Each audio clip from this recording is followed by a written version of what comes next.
Hello guys, welcome back. So ഇന്ന് നമ്മൾ explore ചെയ്ത് പോകുന്നത് ഡോക്ടർ സ്റ്റോൺ എന്ന് പറഞ്ഞ ജാപ്പനീസ് ആനിമി TV സീരീസിന്റെ സീസൺ 1 അതിലെ 8ാമത്തെ എപ്പിസോഡാണ്. എപ്പിസോഡിലും പറയുന്നത് പോലെ തന്നെ ഈ വീഡിയോക്ക് എപ്പോൾ ലൈക്സ് ആകുന്നു അന്നേരമായിരിക്കും ഞാൻ നെക്സ്റ്റ് എപ്പിസോഡ് പോസ്റ്റ് ചെയ്യുന്നത്. തരാൻ വേണ്ടി മറക്കണ്ട. സോ ഞാൻ പറയാൻ നിങ്ങളെ വെറുതെ മുഷിപ്പിക്കുന്നില്ല, നമുക്ക് നേരെ എക്സ്പ്ലനേഷനിലേക്ക് പോകാം. ഇതിന്റെ അതിലാണെങ്കിൽ വെളിയിൽ നിന്ന് ഒരാൾ വന്നിട്ടുണ്ടെന്ന് പറഞ്ഞുകൊണ്ട് വലിയ സംസാരമാകുന്നു. നമ്മുടെ വില്ലേജിന്റെ ഹെഡും അറിയുന്നു. വില്ലേജിൽ നിന്ന് വെളിയിൽ നിന്ന് ആളെ കൊണ്ടുവന്ന് അറിയുന്ന സമയത്ത് നമ്മുടെ ഹെഡിന് ഒരുപാട് ദേഷ്യം വരുന്നു. കുഗാക്ക എന്തുവാണ് കാണിക്കുന്നത്? വില്ലേജ് ഹെഡ് സംസാരിക്കുന്നു.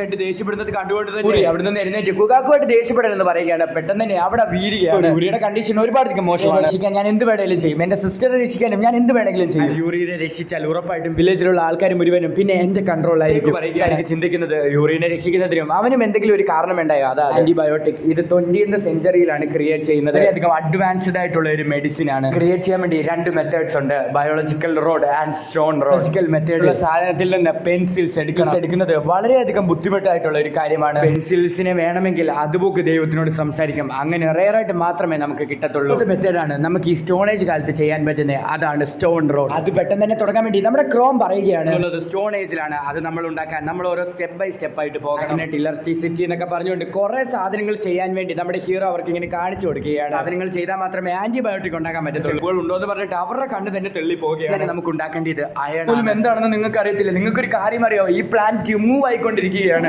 ഈ ഭൂമി മൂവ് ആയിക്കൊണ്ടിരിക്കുകയാണ്. പിന്നെ എങ്ങനെ ഞാൻ മൂവ് ആതിരിക്കുന്നത്? അത് ഗ്രാവിറ്റിയാണ് എന്ന് നമ്മുടെ സേക്കു പറയുന്നു. നോക്കാൻ നേരത്ത് ആ സ്റ്റാർ നോർത്തിൽ മാത്രമാണ് ഇരിക്കുന്നത്. അത് എന്തുകൊണ്ടാണെന്ന് നമ്മുടെ സേക്കുവിനോട് ചോദിക്കുകയാണ്. അത് നോർത്ത് പോൾ സ്റ്റാർ എന്ന് നമ്മുടെ സേക്കു പറയുന്നു. അത് നോർത്തിൽ മാത്രമേ ഇരിക്കത്തുള്ളൂ. അതുകൊണ്ടാണ് നോർത്ത് പോൾ സ്റ്റാർ എന്ന് വിളിക്കുന്നത്. കാരണം അത് നോർത്ത് പോളിലാണ് ഇരിക്കുന്നത്. ഇപ്പോഴാണ് ഒരു കാര്യം മനസ്സിലായത്. നോർത്ത് പോൾ സ്റ്റാർ അവിടെ നിന്ന് കുറച്ച് അനങ്ങിയിട്ടുണ്ട്. അതുകൊണ്ടാണ് എന്റെ നാവിഗേഷൻ സ്റ്റൂൾ ഒന്നും കറക്റ്റായിട്ട് വർക്ക് ചെയ്യാത്തത്. ഇത്രയധികം ഇന്റലിജന്റ് ആയിട്ടുള്ള ഒരു സയന്റിസ്റ്റ് ഈ കാര്യം മാത്രം ഞാൻ നോക്കിയില്ലല്ലോ. ഞാനൊരു മണ്ടൻ തന്നെ. മിസ്റ്റേക്ക് ഉണ്ടാക്കിയെന്ന് തോന്നുന്നല്ലോ എന്ന് നമ്മുടെ കൊക്കാക്കോ സേക്കുവിനോട് ചോദിക്കുന്നു. 200 വർഷം ഉണ്ടായിട്ടും ഞാൻ ഇപ്പോഴാണ് ഈ കാര്യം നോട്ടീസ് ചെയ്യുന്നത്. നോർത്ത് ഡയറക്ഷൻ നിനക്ക് എങ്ങനെ കൃത്യമായിട്ട് മനസ്സിലായത്? എല്ലാം അറിയാവുന്ന സേക്കുവിന് പോലും ഈ കാര്യം അറിയത്തില്ലല്ലോ. അതെനിക്ക് കല്ലെടുത്ത് ഇലയുടെ മണ്ടയ്ക്ക് വെള്ളത്തിൽ വെച്ചാൽ ഉറപ്പായിട്ടും ഈ ഇല ഒരു ഡയറക്ഷൻ മാത്രമേ കാണിക്കത്തുള്ളൂ. ഇത് മാഗ്നറ്റ് ആയിരുന്നു.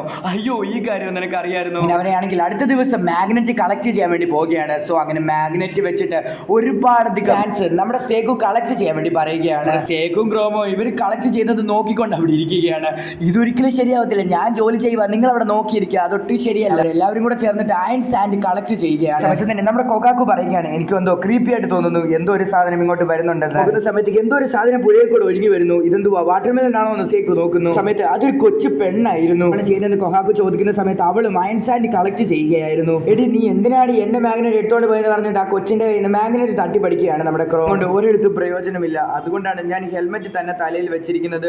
നിങ്ങൾക്ക് എന്തെങ്കിലും പ്രയോജനം വരട്ടെ. ഞാൻ നിങ്ങൾ എന്ത് പറയുന്നതും ഞാൻ നിങ്ങളെ ഉറപ്പായിട്ട് സഹായിക്കും. ഓരോ ചെറിയ ആൾക്കാരുടെ സഹായവും മുഖ്യമാണ്. അതുകൊണ്ട് തന്നെ നിങ്ങളുടെ ഹെൽപ്പും ഒരുപാടധികം മുഖ്യമാണ്. ഞങ്ങളെ ഹെൽപ്പ് ചെയ്തതിന് വളരെയധികം നന്ദിയുണ്ട്. മേറ്റ് ചെയ്ത ആൾക്കാരിൽ ആദ്യമായിട്ടാണ് ഞാൻ എന്തുകൊണ്ടാണ് തലയിൽ ഈ സാധനം വെച്ചതെന്ന് ചോദിക്കാത്തത്. വളരെയധികം നല്ലൊരാളാണല്ലോ എന്ന് പറഞ്ഞ് ചിന്തിക്കുന്നു. അവൻ വേറെ ആരുടെ കാര്യം നോക്കാറൊന്നുമില്ല, അവന്റെ കാര്യമാണ് അവൻ ഏറ്റവും വലിയ. അവരെല്ലാവരും കൂടെ ചേർന്നിട്ട് സാൻഡ് കളക്ട് ചെയ്തുകൊണ്ടിരിക്കുകയാണ്. സോ ഇതേ സമയത്ത് തന്നെ നമ്മുടെ കൊക്കാക്കുവിനെ കളിയാക്കി ഗൊറില്ല എന്നൊക്കെ പറയുന്നുണ്ട്. ഒരു കാര്യം ആലോചിക്കുന്നത്, നിങ്ങൾക്ക് എങ്ങനെ ഗൊറില്ലനെ കുറിച്ച് അറിയാവുന്നത്? ജപ്പാനിൽ ഒരിക്കലും ഗൊറില്ലയില്ല. കഥയ്ക്കകത്തിലാണ്, ഏതോ ഒരു കഥയ്ക്കകത്തിൽ മൊമട്ടാറോ എന്ന് പറഞ്ഞ ഒരു ക്യാരക്ടർ ആണെങ്കിൽ ഒരുപാടധികം ആനിമൽസിന് കൊടുക്കും. അങ്ങനെ ആ ഗൊറില്ലാസ് എല്ലാം നമ്മുടെ മൊമട്ടാരോന്റെ ഫ്രണ്ട്സ് ആയി മാറും.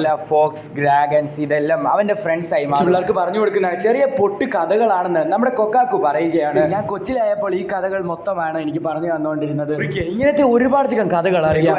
എനിക്കിപ്പോ റൂഡിയുടെ മേലെ കുറച്ച് ഇൻട്രസ്റ്റ് ഒക്കെ വന്നിട്ടുണ്ട്. അതുകൊണ്ട് തന്നെ അവളെ എത്രയും പെട്ടെന്ന് തന്നെ മീറ്റ് ചെയ്യണം. നിനക്ക് റൂഡിയുടെ മേലെ ഇൻട്രസ്റ്റ് ഉണ്ടെന്നോ? ക്രോം പറയുന്നു. സേക്കുവിന്റെ അടുത്ത് വന്നിട്ട് പറയുകയാണ്, പണ്ട് തൊട്ടേ റൂഡിയുടെ മേലെ ഒരു ക്രഷ് ഉണ്ട്. അല്ല, അവൻ അവളെ രക്ഷിക്കാൻ വേണ്ടി ഇത്രയധികം ഇൻട്രസ്റ്റ്. അവർ ഒരുപാടധികം മൈൻഡ് സാൻസ് കളക്ട് ചെയ്തേക്കുകയാണ്. സോ ഇനിയാണെങ്കിൽ ഇവർക്ക് ഇത് ഹീറ്റ് ചെയ്യണം. അവരുള്ളത് 100 ഡിഗ്രി സെൽഷ്യസ് ആണ്. അത് നമ്മൾ 500 ഡിഗ്രി സെൽഷ്യസിലേക്ക് മാറ്റുന്നത്. നമ്മുടെ കൊക്കാക്കു ചോദിക്കുകയാണ്, നമ്മൾ സെൽഷ്യസ് കൂട്ടുന്നത് എത്ര അധികം ഓക്സിജൻ നമ്മൾ കൊടുക്കുന്നു അത്രയധികം ഹീറ്റ് വരും. എല്ലാവരും അവരുടെ ഫുൾ സ്ട്രെങ്ത് എടുത്തിട്ട് എയർ ബാഗ് പോലത്തെ ഒരു സാധനം യൂസ് ചെയ്തിട്ട് അവരിങ്ങനെ ഫുൾ ശക്തി എടുത്തിട്ട് ഇങ്ങനെ ഹീറ്റ് ഇങ്ങനെ പമ്പ് ചെയ്തുകൊണ്ടിരിക്കുകയാണ്. എന്തായാലും ചെയ്യണമെന്ന് ചോദിക്കുന്ന സമയത്ത് നമ്മുടെ സേക്ക് പറയും ഒരു 36 hours മാത്രം ചെയ്താൽ മതി. ഈ സമയത്ത് തന്നെ ആ കൊച്ചു പെൺകുട്ടി അവിടെ വെച്ച് തല ഇറങ്ങി വലിയ കാര്യം ചെയ്തുകൊണ്ടിരിക്കുകയാണ്. നമുക്ക് അവരെ പോയി സഹായിച്ചോല്ലോ എന്ന് നമ്മുടെ ജീനു ചോദിക്കുകയാണ്.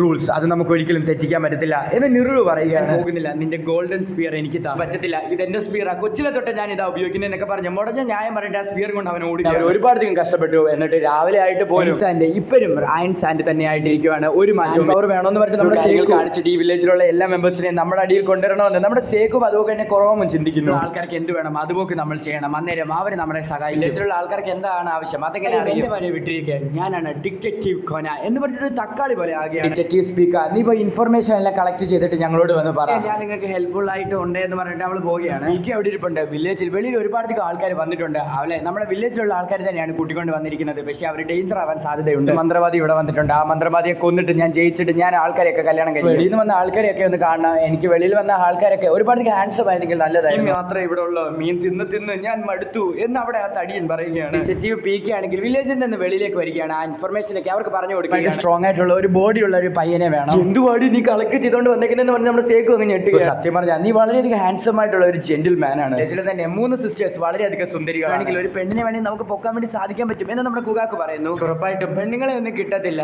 അതുകൊണ്ട് നീ എന്തോ ചെയ്യൂല, നിന്നെ പോലുള്ള കുറിലെ കിട്ടാതിരുന്നാ മതി. ടെൻഷൻ അടിച്ചിട്ട് ക്രോമിനെ കൊല്ലാൻ വേണ്ടി പോവുകയാണ്. പറയുകയാണ്, മീൻ തിന്ന് ഞാൻ മടുത്തു എന്നാ തടിയൻ പറഞ്ഞെന്ന്. യെസ്, ഇത് തന്നെയായിരുന്നു എനിക്ക് വേണ്ടിയത്. സയൻസും തമ്മിൽ എന്താണ് ബന്ധം? സയൻസ് ഉള്ളത് കൊണ്ടാണ് നമ്മളിപ്പോ ഫുഡ് കഴിക്കുന്നത് എന്ന് നമ്മുടെ സേക്കു പറയുന്നു. സ്പീക്കാണെങ്കിൽ ഒരു പട്ടിക്കുട്ടിയിൽ ഇങ്ങനെ കളിപ്പിച്ചുകൊണ്ടിരിക്കുകയാണ്. നിന്റെ കയ്യിലിരിക്കുന്നത് എന്താണ് നമ്മുടെ സേക്കു ചോദിക്കുന്നു. മെറ്റൽ ഇത് ഇതിന്റെ പുറവശത്തുണ്ട്, അത് തന്നെ വേണം. സോ അവരെല്ലാവരും കൂടെ ചേർന്നിട്ട് ഫോസ്റ്റൈൽ മെറ്റൽ മൊത്തത്തിൽ തന്നെ ഹാർവെസ്റ്റ് ചെയ്യുകയാണ്. എന്നിട്ട് അതെല്ലാം കൂടെ അവർ അടിച്ച് പൊടിച്ചിട്ട് സമയത്ത് തന്നെ ഇതെങ്ങനെയാണ് തിന്നുന്നതെന്ന് നമ്മുടെ കുകാക്കു ചോദിക്കുകയാണ്. ഇത് ഇപ്പോഴല്ല നമ്മൾ തിന്നുന്നത്, കുറച്ച് പ്രോസസ് ഉണ്ട്. ഇത് അടിച്ച് പൊടിക്കണം, ക്ലീൻ ആക്കണം, എന്നിട്ട് ഇത് പൊടി പോലെ ആക്കണം. ഇത് വെള്ളത്തിനകത്തിലിട്ടിട്ട് അവർ വളരെയധികം പ്യൂരിഫൈ ചെയ്ത് അത് വളരെയധികം ക്ലിയർ ആയിട്ട് തന്നെ ആ ഫോക്ടെയിൽ ഉണ്ടാക്കുന്നത്. അവരത് പൊടിച്ച് പൊടി പോലെ ആക്കുകയാണ്. അതിന് മാവ് റെഡിയായി. മുട്ട പൊടിച്ചൊഴിച്ച് വെള്ളവും അടിച്ച് 4th സെഞ്ചുറിയിൽ കണ്ടുപിടിച്ച വളരെയധികം സ്വാദിഷ്ടമായിട്ടുള്ള ഒരു ഫുഡ് ഐറ്റം ആണ്. മണം വളരെയധികം നല്ലതാണെന്നൊക്കെ അവർ പറയുന്നുണ്ട്. സോ ഇതേ സമയത്ത് തന്നെ ഇതാണ് ഇത് നന്നായിട്ടുണ്ട്. പക്ഷേ ടേസ്റ്റ് എങ്ങനെ ആയിരിക്കും എന്ന് നമ്മുടെ കുകാക്കു ചിന്തിക്കുന്നു. ഗുരുവിനെ കണ്ടുകൊണ്ട് ഒരു മന്ത്രവാദി പേടിക്കാൻ പാടില്ല എന്ന് പറഞ്ഞിട്ട് ആ രാമൻ കഴിക്കുകയാണ്. കഴിക്കാൻ നേരത്തെ തന്നെ അവർക്ക് 3 പേർക്കും വളരെയധികം നല്ല രീതിയിൽ തന്നെ ഇഷ്ടപ്പെടുന്നു. ഇതിനു മുമ്പ് ഇതുപോലത്തെ ഒരു ഫുഡ് കഴിച്ചിട്ടില്ല. അവർക്ക് ഒരുപാടധികം സന്തോഷം വരുന്നു. സോ ഇത് നമ്മുടെ സേക്കു കഴിച്ചു നോക്കുന്ന സമയത്ത് പാരസെറ്റമോളിന്റെ രുചിയാണ്. ഇത്രയ്ക്ക് വൃത്തികെട്ട രുചിയായിരുന്നു. ഇത് ഞാൻ സ്വപ്നത്തിൽ പോലും വിചാരിച്ചില്ലെന്ന് പറഞ്ഞ് നമ്മുടെ സേക്കു തളർന്നു പോകുന്നു. കയ്യിലെടുക്കാൻ ഇത് തന്നെ ധാരാളം എന്ന് പറഞ്ഞ് നമ്മുടെ സേക്കു ആണെങ്കിൽ സൂപ്പറാണെന്ന് പറഞ്ഞിട്ട് വില്ലേജിലുള്ള എല്ലാ ആൾക്കാരും അങ്ങോട്ട് പോവുകയാണ്. പറയുകയാണ്, ഈ രാമൻ യൂസ് ചെയ്തിട്ട് ഞാൻ ഈ വില്ലേജിലുള്ള എല്ലാ ആൾക്കാരെ കൺട്രോൾ ചെയ്യും. നിന്റെ ഈ മുഖം കാണാൻ നേരത്തെ എനിക്ക് പേടി വരുന്നു എന്ന് നമ്മുടെ കുകാക്കു പറയുന്നു. ഡോക്ടർ സ്റ്റോൺ എന്ന് പറഞ്ഞ ജാപ്പനീസ് ആനിമി TV സീരീസിന്റെ സീസൺ 8ാമത്തെ എപ്പിസോഡ് അവസാനിക്കുകയാണ്. സോ നിങ്ങൾക്ക് ഡോക്ടർ സ്റ്റോൺ എന്ന് പറഞ്ഞ ആനിമി ഒരുപാട് ഇഷ്ടപ്പെടുന്നെന്ന് എനിക്ക് മനസ്സിലാകും. വളരെയധികം മാരകമായിട്ടുള്ള സപ്പോർട്ടാണ് നിങ്ങൾ ഡോക്ടർ സ്റ്റോണിന് തരുന്നത്. സോ ഈ സപ്പോർട്ട് തുടർന്ന് അടിക്കാൻ മറക്കണ്ട. 100 ലൈക്സ് അടിച്ചാൽ മാത്രമേ എനിക്ക് നെക്സ്റ്റ് വീഡിയോ പോസ്റ്റ് ചെയ്യാൻ വേണ്ടി സാധിക്കത്തുള്ളൂ. ഇപ്പോൾ എക്സാംസ് ഒക്കെ വരാൻ വേണ്ടി പോവുകയാണ്. സോ അതുകൊണ്ട് തന്നെ എനിക്ക് കൺസിസ്റ്റന്റ് ആയിട്ട് വീഡിയോ ഇടാൻ പറ്റുമെന്ന് എനിക്ക് അറിഞ്ഞൂടാ. ബട്ട് ഞാൻ മാക്സിമം ആയിട്ട് ഡെയിലി വീഡിയോ ഇടാൻ വേണ്ടി ശ്രമിക്കും. സോ ഓക്കെ ഗൈസ്, അടുത്ത ദിവസം അടുത്തൊരു വീഡിയോ ആയിട്ട് കാണാം. ബൈ.